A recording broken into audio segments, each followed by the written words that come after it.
6 ways to use your skills to increase your income.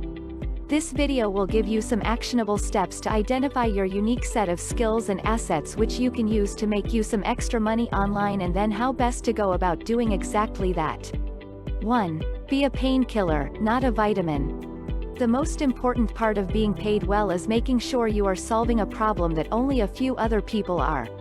If you are 1 in 100 million who can do what you do, the likelihood is that your particular set of skills is not highly sought after in that area.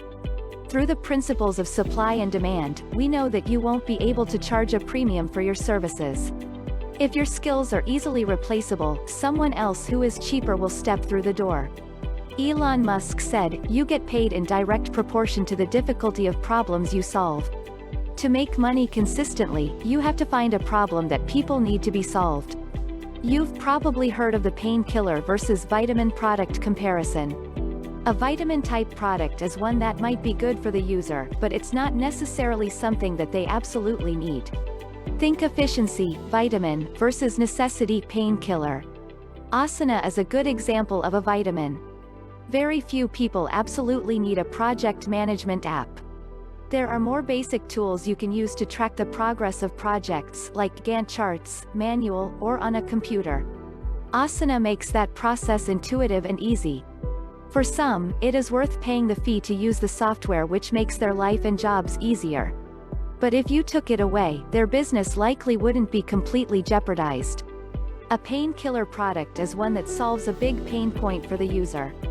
An example of a painkiller is an online payment provider. Without them, you can't receive money efficiently online. The previous norm was direct transfer payments. The process was slow, and required effort from the user and often led to a decrease in conversions. So someone decided to improve the process. Ever heard of PayPal? PayPal's early success was largely due to how it improved the checkout process on eBay.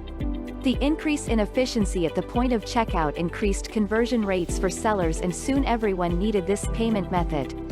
The amount of online payment providers available today is evidence enough that what they created was something online businesses absolutely needed, and still do.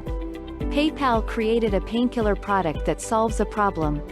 The gist of it is, if you consistently solve problems that matter for someone who needs a solution, you will always have paying clients. 2. Find what sets you apart.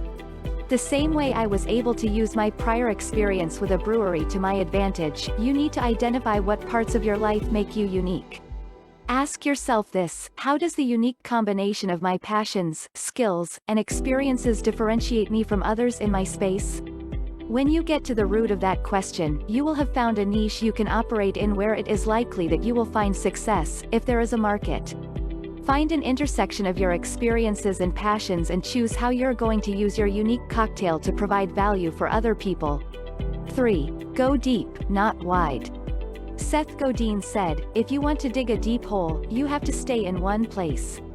Becoming an expert in a field requires spending the time to find out and experience as much as you can about the industry. You have to do more than the person competing with you is willing to do. You have to stay focused on the task at hand. Although we have access to more information now than ever before, it can also be one of the biggest inhibitors of useful progress and success. Because there are so many options, and so many things vying for our attention, it's too easy to get pulled away from the things that matter and towards those which aren't going to make a difference to your end goal. When you're going through the process of thinking about where you should spend your time, find your niche and then commit to it. It's really easy to say, "I'll do a little bit of this, and a little bit of that," but that's what everyone does. To set yourself apart, you have to find something to go deep on. James Clear's theory of getting 1% better every day illustrates this perfectly. The maths behind it is sound, too. If you improve yourself in a certain area by 1% every day for a year, you'll be 37 times better at that skill by the end of 365 days. Find something you want to become an expert in, and then go deep. 4. Value your time correctly. On platforms like Upwork and Freelancer.com, it can be tempting to try and underbid other applicants for contracts. You think that as someone who is looking for a job to be done, price is the most important factor that they consider. For some, it is. Be sure to identify those sorts of prospects and don't waste your time with them. You're looking for someone who needs your particular set of skills. Don't get into a race to the bottom. When you find a good match, stick to your cost and then justify it. If they need what you're offering, you'll find a fit. 5. Use the 80/20 principle. Once you've nailed down a few paying customers and are earning money, you should start optimizing your income. There's no better principle to follow than the Pareto principle. It states the 80% of the outcomes are as a result of 20% of the effort. That means you should find the 20% that is generating most of your income and focus your time and effort on that. That 20% might be a certain customer or it might be a certain category. Identify it and then ignore the rest. Schedule a review of your income streams periodically. I do it quarterly. 6. Keep it. I know, it's a cliché. But it is more applicable today than ever before. Because there are just so many options out there for anyone looking to make money online, it's easy to try and stick your fingers in too many pies. When that happens, you often don't make any meaningful progress, become demotivated and never get to the end goal, making some extra money. So find something which someone wants or needs where you can deliver a quality product with your set of skills, and then buckle down and make that revenue stream your primary goal. Use the methods and tips we discussed to keep you on track and then keep it day after day.